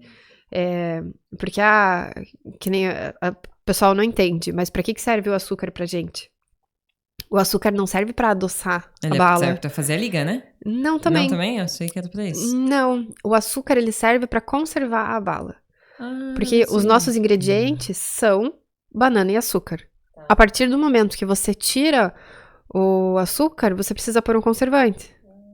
Isso a gente falando em a escala do nosso tamanho, né? Tá. Lógico, se você for fazer na tua casa, você faz sem açúcar e tá tudo certo. Mas pra gente que precisa de tempo de prateleira, que não vai ser consumo imediato, eu preciso que essa bala ela dure. Então, o açúcar, ele tem essa função pra gente. Ele não vai adoçar. A banana já é super doce. Super doce. Não precisa ter açúcar. Então, a função do açúcar é literalmente conservar a bala na massa e por fora para que ela fique sequinha e gostosa e macia. E é isso aí. E aí você teve que trocar por um conservante? Não, é açúcar. Não, mas aqui é sem açúcar. É conservante. Aí teve que trocar por um conservante. Daí usa conservante. Ah, entendi. Porque sem conservante ela estraga muito rápido. A não ser que seja, por exemplo, banana passa, que você tira toda a água dela. Daí você tá tranquilo, é só banana. A banana passa não é produção de vocês, né? Não, a gente só vende. Ah, legal. Então, e aí você tem a loja que vende um monte de produto, que esses são de vocês. Mas na loja você tem vários produtos de muita galera. Muita gente. E como que é isso? Ai, me empolgo. Eu presa, eu cresci no meio dessa galera. Eu cresci no meio de produtores incríveis, de produtos incríveis. E parece que eu fico batendo sempre e é porque é muito forte isso dentro de mim. Eu cresci ao lado de empresas com histórias incríveis, paranaenses, baseadas em agricultura familiar, em produções que você quase nunca vai encontrar num grande supermercado. E eu queria abraçar essas pessoas de alguma forma. Que não só nas feiras. E não só nas feiras, comprando e consumindo em casa. Eu queria que isso fosse... que eu conseguisse fazer essas pessoas irem além. Então, por que não trazer elas para perto da gente? Quando a gente decidiu abrir as nossas portas para receber as pessoas e poder colocar outros produtos além dos nossos para venda, a gente trouxe essas outras famílias junto. Então, tem o tio dos chips, que eu chamo de tio, porque eu conheço desde que eu sou criança, que não é família, mas São pessoas que já estão com a gente há tanto tempo que é como se fossem parte da nossa família, sim, sabe? E a gente sempre vai conhecendo produtos novos. Adoro, principalmente assim, vejo o pessoal se destacando. Tem galera nova produzindo. Não é só o vovô e a vovó. Tem gente jovem produzindo com indústria de alimentos comandada por pessoas jovens. E é muito legal poder abraçar essas pessoas e poder divulgar o produto delas e fazer outras pessoas também consumirem. Então tem de tudo que você puder imaginar. Tem café, tem geleia, tem conserva, tem doce. Os produtos típicos aqui da nossa região, farinha, cachaça, de tudo. O que eu mais gostei do podcast de hoje foi que a gente já comeu bala. Não, a gente ainda não comeu bala. Você trouxe bala, a gente já comeu chocolate, a gente almoçou um barreado. Inclusive, a galera que teve a ver que o sol já é outro. Porque a gente fez uma pausa pro almoço. Intervalo comercial. Pra gente comer barreado. Ainda tem tudo isso de bala, né? Que mais você já achou em polvilho. Polvilho aqui do litoral. Olha, a gente pode fazer vários desse. A gente adora. Falou com uma taurina que ama comer. É muito legal poder conhecer essas pessoas e levar o produto delas pra frente. Uhum. Já tem um café que a gente vende, que é do interior aqui do Paraná. E vendi uma vez na loja para um cliente de Porto Alegre. E esse cliente gostou do café e foi até a fazenda do cara, lá em Mandaguari, que é interiorzinho do Paraná, Uhum. porque queria conhecer a produção do cara. E ele me mandou mensagem todo feliz, que conheceu através da loja. E isso acontece com várias outras. É muita oportunidade que sai dali. E daí a gente foi aproveitando esse público para poder encantar e dar mais possibilidades para eles lá dentro da loja. E foram surgindo os souvenirs, que as pessoas, elas adoram levar um pouquinho. É um ponto turístico. Eu, como turista, adoro levar cacareco. Eu sou essa pessoa. Eu compro cacareco dos lugares onde eu passeio. Caneca, camiseta, então, ecobag, imã de assim, geladeira. Nada contra, mas não é aquela do eu fui pra Antonina e lembrei de você. Sim. São coisas pensadas com muito carinho. Estou, inclusive... Tem esse close aqui na minha camiseta. Produção. Vestindo uma das nossas parcerias, que é uma collab que a gente fez com a Mangue Beach, que é uma marca local, design autoral. Marcela é maravilhosa. E poder abraçar essas pessoas com o nosso produto, através do nosso produto. Surgiu a oportunidade de fazer a parceria com a Livraria da Barca. A gente tem fala totem? Fala como? Qual Acho o nome que é daquilo? totem. É totem? Não é stand, porque... Não, acho que é totem. Display. Isso. A gente tem aquele display de livros maravilhosos. O nome é Torre. Torre. Coisa de Na verdade, é MDF, torre de livros. Bota uns livros em cima. Que é a curadoria da FER, que a FER seleciona os livros para ter lá e os clientes adoram. Que tem para todas as idades. Tem a parte de souvenir, de cacarequinho mesmo, de imã, de chaveiro. E a gente sempre tá desenvolvendo coisa nova, porque é legal. A gente seleciona produtos que vão ser dados de presente. Você só dá de presente aquilo que você acha o mais que você gosta incrível, muito, entendeu? E é isso. Ai, que legal. E você curtiu trabalhar com livro? Muito. Eu não imaginava que eu fosse gostar. E daí isso me instigou a querer ler mais livros. Que era uma coisa que eu, quando eu era mais nova, eu adorava ler livro. Mas daí o mundo, ele foi me engolindo. E daí eu me tornei a pessoa que não tinha mais tempo pra nada. É que a gente começa a ler só coisa que é técnica da nossa área. E aí começa a ficar um saco ler. Sacudo, lógico. Aí começa a ficar um saco. E daí eu parei de ler. E daí eu até tava vendo um amigo falar sobre isso esses tempos atrás. Que a partir do momento que você pega um livro e você empaca nesse livro, troca. Você não é obrigada a terminar aquele livro. Sim. Mas larga ele no canto, pega outro e começa tudo de volta. E tá tudo bem. Isso. E eu me julgava por isso. Não! Porque eu achava que eu tinha que abrir e terminar ele antes de pegar o próximo. Mas daí você não pega. Lá no Clube da Barca, tem uma aula que é como você criar uma rotina de leitura. Então, se você não lê, quem tá sem ler e fala, eu não vou fazer parte do clube de leitura porque eu não leio. Então, aí que você vai. Porque eu te ensino como criar uma rotina de leitura. E um dos passos para criar uma rotina de leitura, pasmem, na minha opinião, é ler mais de um livro ao mesmo tempo. Olha que conto intuitivo. Mas eu sou essa pessoa. Mas é isso, porque se você quer ler um livro só e quer terminar, porque eu não julgo quem quer terminar, porque eu sou a pessoa que quero terminar. E me incomoda não terminar um livro. Porque parece que eu já tenho problema de não terminar as coisas na minha vida. Euzinha. Então, não terminar um livro parece que eu não tô terminando um projeto da vida, sabe? Então, o que eu faço? Eu leio mais de um livro ao mesmo tempo. E não confunde, eu juro que não confunde. Mas eu entendo. Na escola, a gente não confundia geografia com história. Exato. E dá tudo certo. E dá tudo certo. Mas eu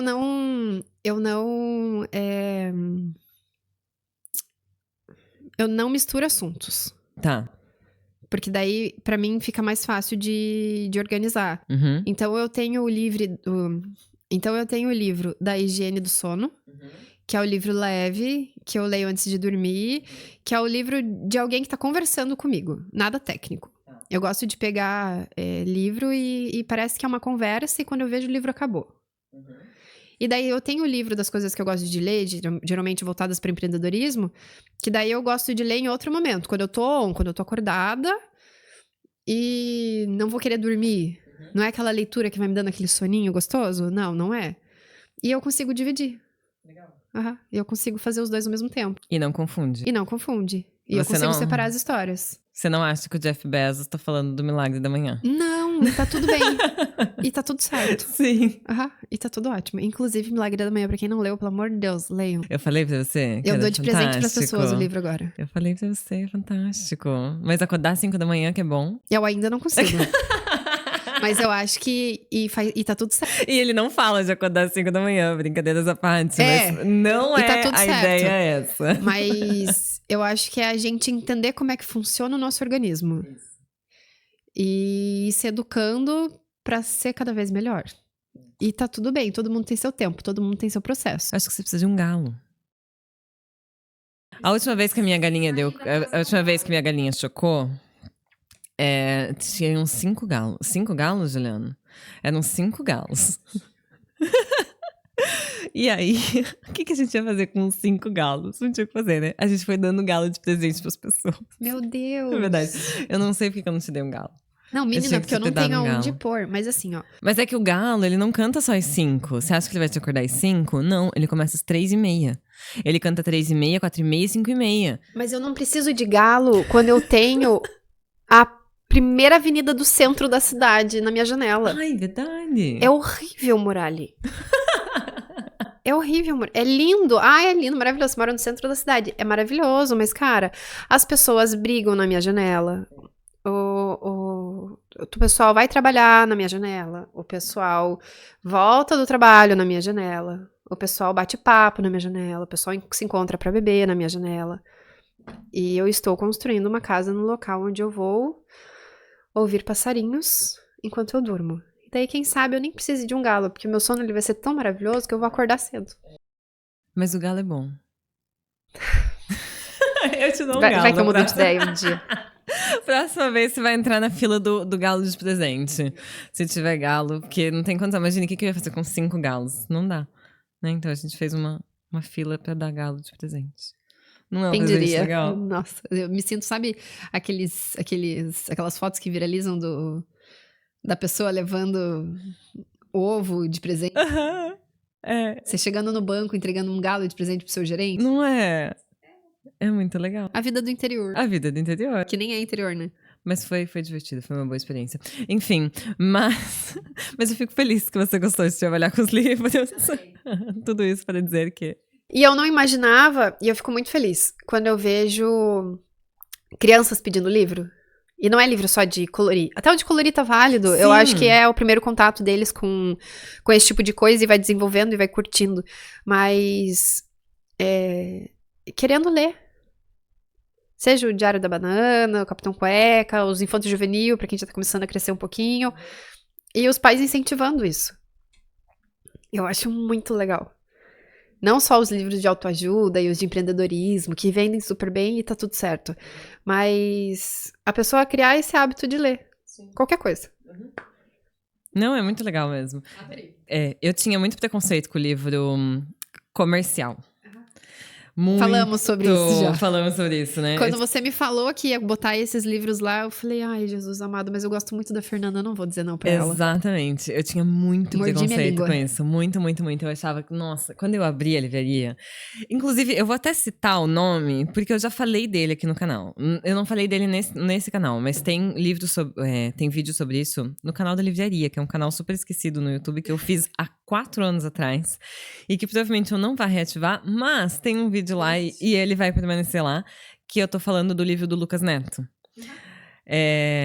Que eu tinha muito preconceito. Muito. E quando eu abri a livraria, tava bem alta os livros dos irmãos Neto. Tanto do Lucas Neto quanto do Felipe Neto.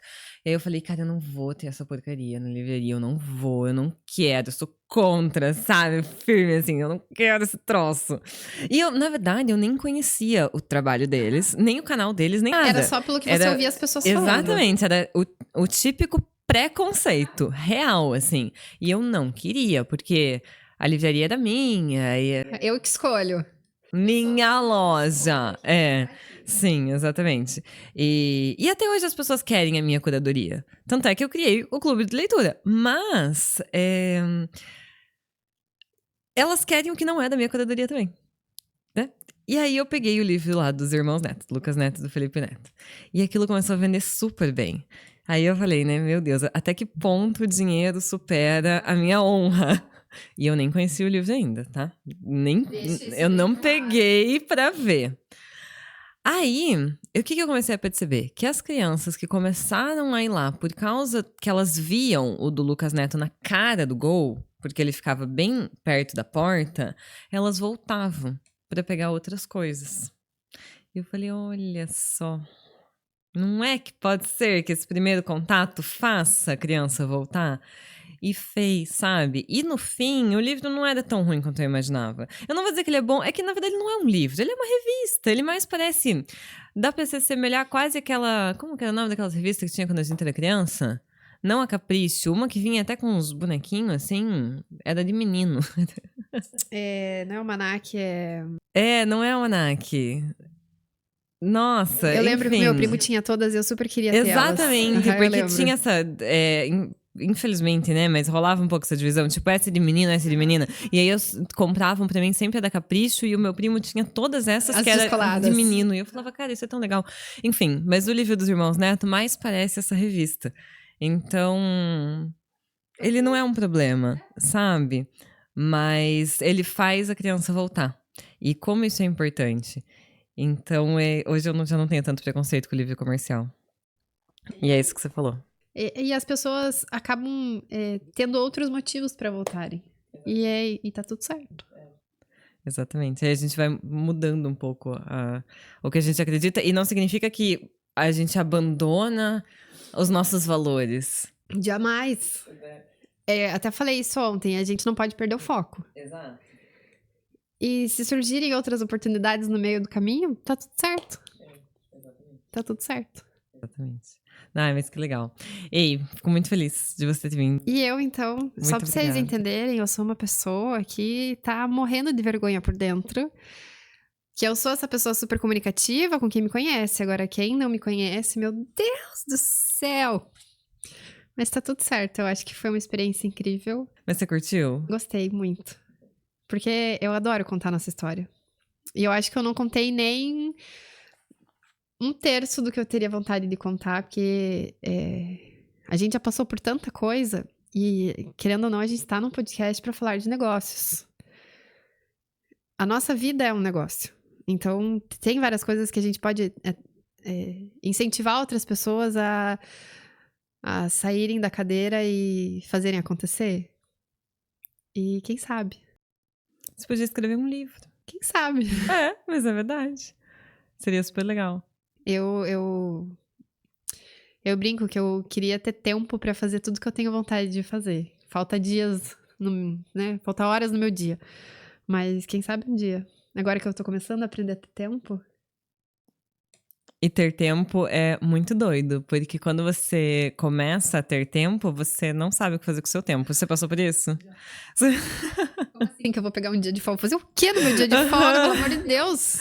Quando a gente Tem o meu negócio lá pra trabalhar, pelo amor de Deus. A gente começa a ter tempo, a gente não sabe, não tem ideia do que fazer com esse tempo que, entre aspas, sobra. Isso aconteceu comigo agora, né? Você tem que se programar pra poder ter tempo. Exato. Pra saber aproveitar ele, não desperdiçá-lo. Eu gosto de fazer ele listas. Em vez de exato. fazer E agenda, fazer lista. É necessário. Porque senão é um dia perdido. Não pode, jamais. Não, mas pode também. Não, você tem que ter o teu tempo pra descansar. Mas você pode se programar pra descansar também. Eu tirei um dia pra dormir. Eu tirei esses dias atrás. Você tirou? Eu tirei um dia para dormir. Eu fiz tudo que era importante pra fazer um dia antes. Deixei bem claro pra todo mundo que pode ser que eu respondesse, mas provavelmente eu não responderia. Porque eu estaria dormindo. E eu fui dormir. Porque o meu corpo precisava. E uma coisa que eu aprendi, e eu sempre achei que eu fosse ser assim. A fábrica não ia existir se eu não tivesse lá dentro. A loja não ia existir se eu não tivesse lá dentro. E agora eu tô aprendendo que não é bem assim que funciona. Que eu tenho que existir, mas não necessariamente lá dentro. E esses dias eu ouvi uma frase que me deu um chacoalho, que não existe. Se eu não estiver bem, a minha empresa não vai estar. E eu cheguei num ponto que eu não estava bem, então eu precisava me permitir a voltar ao normal e poder passar isso pra frente, sabe? Poder fazer com que todo mundo que esteja ao meu redor também esteja bem pra que dê tudo certo. E daí eu descansei. E é ridículo, né? Como você parar pra pensar que eu preciso arrumar um tempo na minha agenda para descansar. Você já leu o Semente da Vitória, do Nuno Cobra? Não. Acho que você ia curtir. Depois você me manda aí. Você ia curtir, é legal. Ele fala sobre sono, alimentação... É necessário. E exercício físico, basicamente. Assim, muita coisa ele já mudou no próprio pensamento dele, e ele já fez algumas ressalvas sobre o livro, principalmente com relação ao consumo de carne, que no livro ele fala só da carne branca, acho que na época ele era meio contra a carne vermelha, assim. Mas, então, na alimentação, principalmente, tem algumas ressalvas. Mas a essência do livro é perfeita. E ele vai falar sobre isso. Sobre a necessidade que a gente tem de ter um sono de qualidade. E aí ele fala sobre higiene do sono, e acordar cedo, e ciclo circadiano, e hormônios, enfim. E eu fazia tudo errado. Eu faço ainda muita coisa errada. Mas agora eu já faço a coisa errada consciente. Mas essa história de ser uma pessoa noturna... Lembra que eu te falei que eu era essa pessoa que falava, eu sou a pessoa noturna. Respeitem a pessoa noturna. E eu ainda falava, meu Deus, se a Fernanda fala isso, significa que tá tudo bem, que eu posso ser essa pessoa e tá tudo certo. E eu pensava isso. Aí a Fernanda chegou e falou, E a Fernanda não. resolveu acordar às 5 horas da manhã pra tomar banho no rio gelado. Verdade. Eu não consegui acompanhar. Eu não estou mais tomando banho no rio gelado. Mas eu entendo que foi necessário, tá tudo certo. Foi necessário. Eu trabalhei muitos anos de madrugada. Literalmente de madrugada. Então, eu girava à noite e ia dormir 10 horas da manhã. E eu percebia que eu rendia mais de noite. Aquela história, né? Então. Mas eu acho que eu preciso aprender e tem mas várias é que aí que outras tá, é o que coisas. A gente acha que a gente rende mais à noite. Eu também sempre achei que eu rendia mais à noite. Porque aí eu tô sozinha, porque aí eu vou melhor, mas não é. E aí você entra num ciclo de cansaço eterno, assim. Porque você está acordado o tempo inteiro. Exatamente. Né? Você precisa estar vivendo de manhã e você só rende à noite. Exatamente. Então, que horas que você dorme? E doente, né? Porque foi nessa época que eu fui parar no hospital. Eu fiquei uma semana internada. A gente tava falando da doença autoimune hoje, né? Eu fiquei uma semana internada no hospital. E foi nessa loucuragem, assim, de vida. Eu dizia que lá em dias. Curitiba eu tinha open bar de soro. Eu vira e mexe, eu tava no hospital. Isso não é vida. Isso não é vida. Não, você tá sempre doente. E um dos fatores é o sono. Você não dorme bem, o teu corpo não trabalha bem. Hoje, principalmente com a Apollo, você precisa de um bebê. Deus o livre! Pelo amor de Deus! Cadê a madeira? Nunca! Eu já tenho meus cachorros, já tá de bom tamanho. Não, calma, não fale nunca, amiga. Calma. Você prefere o galo ou o bebê? Aceito, galo, eu aceito, faz parte. Enfim, aí com o Apollo eu comecei a estudar um monte sobre sono, porque ele tinha uma questão com o sono. Acho que todo bebê tem, é que eu nunca tive contato com bebê. Então eu não sabia se era normal. Eu acho que se eu tivesse um filho hoje, seria isso também. Então, eu não sei se era normal, se não era normal. Eu não achava normal, porque ele não dormia, eu achava normal. Aí eu comecei a estudar um monte sobre sono. E aí eu comecei a ficar chocada. Mas você que é doida, quando eu falo as coisas, você fica doida com as coisas que eu falo? Eu sempre falo, você que é doida. Igual eu, assim. Mas aí eu descobri que a gente tem vários hormônios, né? Um dos hormônios é o cortisol. Cortisol é o que mantém a gente vivo, é o que faz com que o nosso corpo esteja em alerta. Esteja em alerta não só pro dia, como contra doenças, nosso sistema imunológico e tal. E o pico de cortisol é 8 horas da manhã. Então, se você está dormindo às 8 da manhã, você não tem pico de cortisol. É por isso que eles não deixam a gente fazer exame de sangue pra analisar o cortisol depois das 9. Uhum. Entendeu? E aí, quando eu acordava, sei lá, eu falava pro Juliano que 10 da manhã... 10 da manhã, 10 da manhã, madrugada ainda. Mas Há quanto tempo eu fiquei sem pico de cortisol? Por quantos anos, sabe? Por isso que tá sempre doente, por isso que, enfim, você entra num ciclo. Não deixa minha mãe ouvir isso. Ela vai brigar comigo. Ela vai brigar com você. Minha frase é: o meu horário de funcionamento é o mesmo de shopping. É das 10 às 11. Das 10 às 11. É esse meu horário de funcionamento. Então, pois é. Não me exija fora desse horário. Mas aí eu fui mudando aos poucos também, sabe? Não Mas foi uma coisa é sobre muito isso. louca. Eu acho que não é ser radical. Porque o ser radical, ok, deve ter alguém que consiga. Mas o ser radical você não consegue manter. Você não mantém. Exatamente. Você tem que ir aos poucos, tem que ir gradativo, senão você não mantém. Tanto é que o Milagre da Manhã ele fala pra você acordar 1 hora mais cedo do que você tá acostumado. E é isso. A pandemia me virou de ponta cabeça. Em vários aspectos. Mas agora eu sou a pessoa que eu consigo acordar um pouco mais cedo. Tô indo fazer atividade física antes de trabalhar, que era uma coisa que fazia Que legal. um tempo. Nossa. E faz uma diferença. Meu Deus. E daí sim eu começo a trabalhar. E daí eu já começo a trabalhar ligada. Já começo a trabalhar disposta. E já tô pronta pra encarar o dia, independente se for um dia com coisas boas ou coisas ruins. Uhum. E é tão ridículo eu comemorar isso, que deveria ser básico. Não, mas claro que tem que comemorar, é uma vitória. Não, mas não. deveria ser básico. Não, senhora, não. Mas é que entenda que a gente já vem, você nasceu no mesmo ano que eu. Nós somos do mesmo ano. E a gente veio dessa geração. Então, na verdade, a gente tá tendo que mudar não só uma questão nossa, mas uma coisa que vem da gente desde a infância. Porque a minha geração, que é a mesma que a sua, não foi uma geração que foi acostumada a dormir cedo. Eu tinha TV no quarto. Quando teve a TV, e meu sonho era TV no quarto, e um belo dia, acho que eu tinha uns 12 anos, quando eu tive a TV no quarto, a tão sonhada TV no quarto. Isso foi uma coisa fantástica.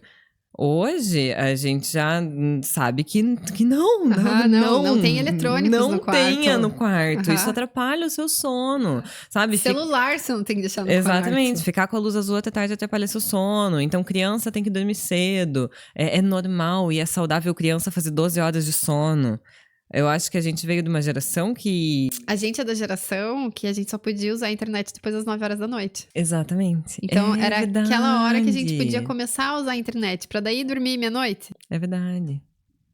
Cara, 9 horas hoje eu tô na cama. 9 horas o Apolo já tá dormindo 2 horas e a Cássia 1. E eu fico chateadíssima se eu não conseguir. Porque às vezes... eu deveria estar, então, na cama às 9, porque tem dias que a gente sai da fábrica às 10. E daí vai jantar. E daí vai dar uma descansada pra daí... o dia seguinte pode ter certeza que vai ser todo atrapalhado. Mas tem isso, a gente mudar isso é mudar todo um conceito que a gente já tem há algum tempo.